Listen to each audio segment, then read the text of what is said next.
In this video, we're going to be writing a program. We're going to create a program which gives us a problem, and we're going to offer a solution to the problem. So if you've been watching my videos up to this point, I want to say thank you very much, because it's very actually hard to explain programming language for someone like me who doesn't really know how to explain things properly. So just bear with me, but I think some of this problem and solution, I've actually created 5 of them. They're going to shed more light on all the things that we've been talking about previously. So let's look at the problem. A group of students has been told to get into a team of a specific size for their coursework. Write a program that prompts for the number of students in the group and the size of team to be formed, and then displays how many teams can be formed and how many students are left without a team. So basically, the program is going to ask us how many students altogether. So say for example we have 25 students, and it's going to ask us how many students student must be in a team. So let's say for example 8. So 25 students, 8 teams. That means we can get 3 teams with 1 student left out. So this is the problem, and we have to offer the solution. So now let's go to the S code and see how I have done it. So I've declared an integer of I've declared an int called student number, or you have to name your variable so that it makes sense. Right now, when I was writing this, it actually makes sense student number, but now it doesn't make sense to me. It sounds like a student ID, but I should have called this number of students. So when you are creating your program, always write a variable so that it explains itself. Then int, I also did also use in team size, so the number of teams that can be formed.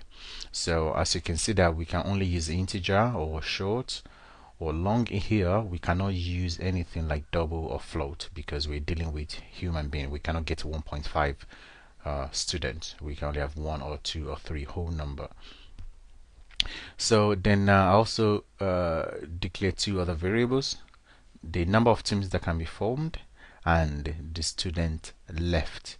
So what I've done here is I've actually combined the declaration, instead of separating like this in student number and in team size, I've combined the declaration of these 2 variables in one, so with a comma. I can do it for the 4 of them, just showing you that you can do it this way as well. Then here I prompt for the number of students, and assign the value to a variable. So here I ask the user, I say, welcome to the terminal, please enter the number of students. And just like I showed you in the previous video, I use the scanf to obtain the input from the keyboard, and I assign that value to the student number, to the number of students, this variable here. Remember, you have to stick an ampersand at the back of it. And then I prompt the user for the team size and assign the value to the variable team size. So the same thing, I ask them for the student number here. Here I ask them for the number of people that must be in a team. So these are the 2. Then this is where I perform the calculations. So the number of teams that can be formed is actually very straightforward. So the number of teams that can be formed is the student number divided by the team size. We know that if we divide the number of students that we have, say 25, divided by the team size, say 8, we're gonna get 8 point something. And we know that because we've declared it as an integer, the point something will be dropped, and this is exactly what we need. We just need the number of teams that can be formed. This number of students left is the one that might take you a little bit of thinking, because the number of students left is just a modulus. So if you do student number modulus team size, this will give you the remainder. And we know that if we divide 25 by 8, if we do 25 modulo 8, we get 1, because 8 times 3 is 24. So that means only 1 will be left.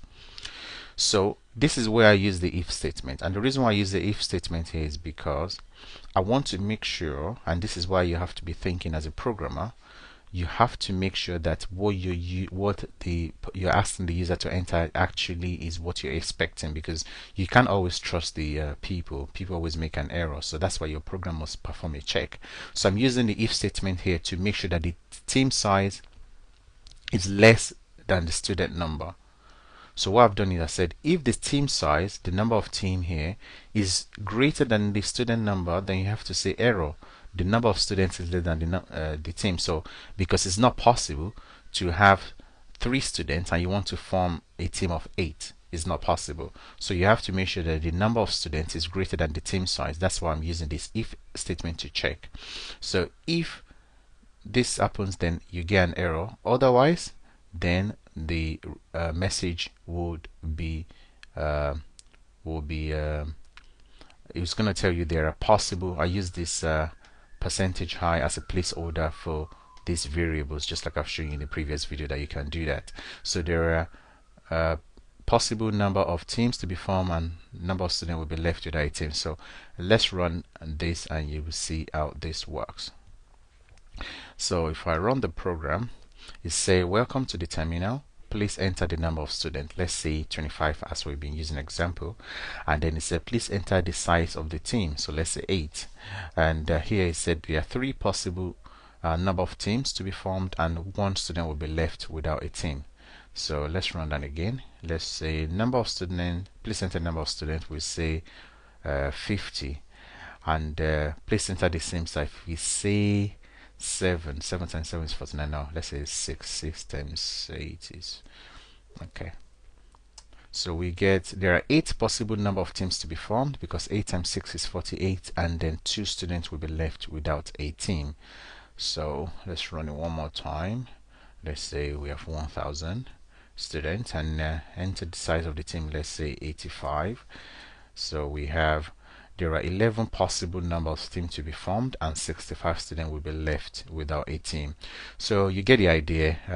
The only thing that might left you baffled is this modulus. You might not know that that's what you use to calculate the number of students left, and also this error checking to make sure that the error is you check the error before you allow this the program to continue. So when I'm going to show you the next program, when I read out the problem, make sure that you actually try to create the program yourself before you see what I do. This is the best way to learn programming, by actually writing your own code. And I will see you in the next video. Thank you.